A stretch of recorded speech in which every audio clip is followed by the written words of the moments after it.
For the past month, I've been systematically crashing out every day trying to figure out how to actually draw.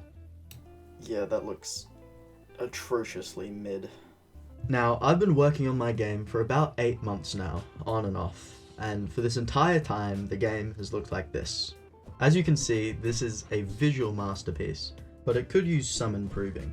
So as someone with no artistic experience, I decided for the next month I would draw something every day until I was just a little bit less shit at drawing. I only did this for 4 days. I got bored immediately, my fault. Hey, I had a whole wheel thing that I could spin to give me ideas, but I just could not keep at it. Because realistically, if I wanted my game to look like Celeste or Katana Zero, I would need to pour thousands of hours into learning how to draw and animate.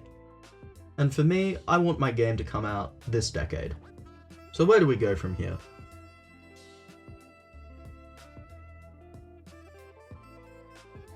All games have some sort of style, and I just need to find one that fits my current skill level. Think of games like Thomas is Alone, or... The entire game style is simple but easy for the player to understand.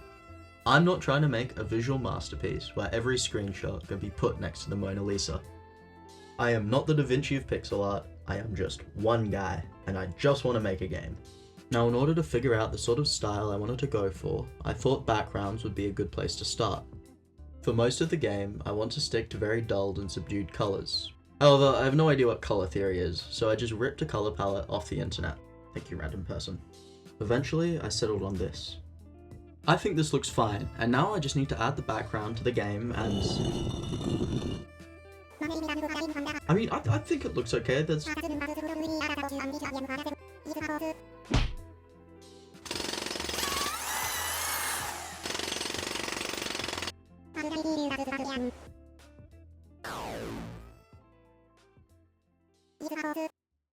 So one of my friends redrew the background for me, and now it looks way better. With that done, onto the foreground and tile sets. At first I was messing around with just ripping stuff off the internet, but nothing really fit the style I was after. Most of it was too detailed and essentially looked too good. So I settled on making my own tile sets for the very first time. This wasn't too bad. I definitely started off confused, but I get there in the end. With that done, this is what the game is looking like. However, I still have two major problems, which are the slopes and the player character. Alright, let's start with the player. Redoing the player scares me, as I want it done well, and for the first time in this project, I'm going to be outsourcing work to someone on Fiverr. Because I cannot draw, let alone animate several different player sprites doing different actions. So I typed up a brief and sent it off to an artist and prayed that it would be good. While I'm waiting for that to get done, I moved on to problem 2. In GameMaker, the auto-tiling system doesn't account for slopes, as they are often excluded from games due to them being a massive pain in the ass. I would know, they are miserable to work with.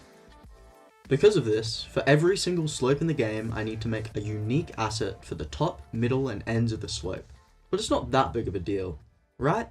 Fucking wrong. My dumbass at some point had changed the grid to 8x8, meaning that some slopes were not whole numbers, meaning that my 32x32 tile set wouldn't sit on the walls properly. So that meant for every single level that I've done up to this point, I had to go through, move all of them, make it sit on the grid properly, make sure that the levels were still actually doable, then, after all that, put the tile set on. And then you also remember the fact that I have like 30 plus levels in the game currently. So no more weekend, I guess.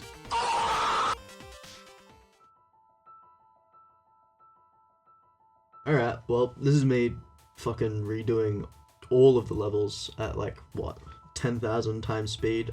This isn't even all of the footage. I literally have more, but if I go any faster, I think Da Vinci Resolve will explode or something.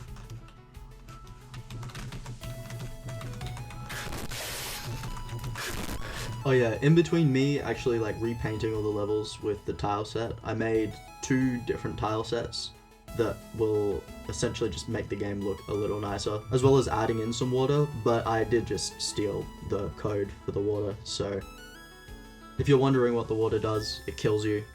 It'll make sense later, trust me.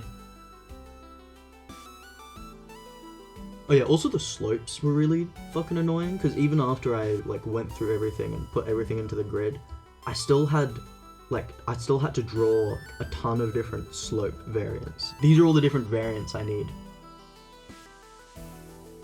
Yeah, there's a lot of variants. It was very annoying to do. The other thing that was a bit of a pain was trying to get the tile sets working with the hidden walls.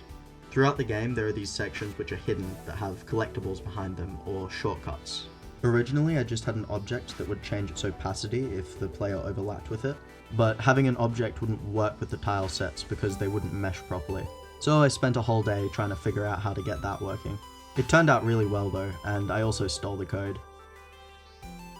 Well, I should say it's our code now. This definitely took longer than I thought it would, but that's mainly because I kept procrastinating every day. But anyway, we are now done. Look, did I waste my time because of a stupid mistake I made early on in the project? Yes. But it's done now, so moving on. This is what the game looks like.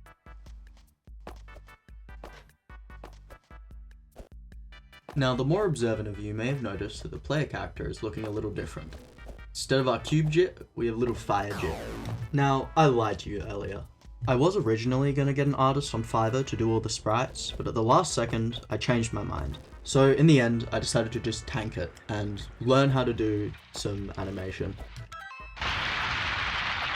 So after a fuck ton of tutorials, this is what the player looks like. As you can see, I kept the design of the character incredibly simple because it is my first attempt after all. To be honest, it turned out okay. When you actually look at him in-game, it doesn't look too bad. Because the actual size of the player is quite small, you can sort of ignore the more questionable parts of the sprite. For most of them, I will eventually come back and redo them as I get better at pixel art, but for now, I'm happy with how it looks, and it has at least got me thinking about the aesthetics that I want the game to have. With all the sprites now implemented, I needed to update the ghosts as they were not following the new layout of the levels.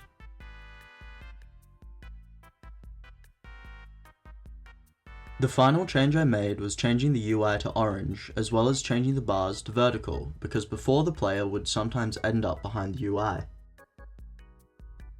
This way, even at max speed, the player won't be obscured. To be honest, I don't really know if I like how this looks, but let me know what you think. I can always change it back later. These are all the changes I want to make for now. As always, there's a link to the game below. I hope you'll check it out and feel free to give me feedback in the Discord as well. I still don't really know how to do outros, so like, subscribe, and goodbye.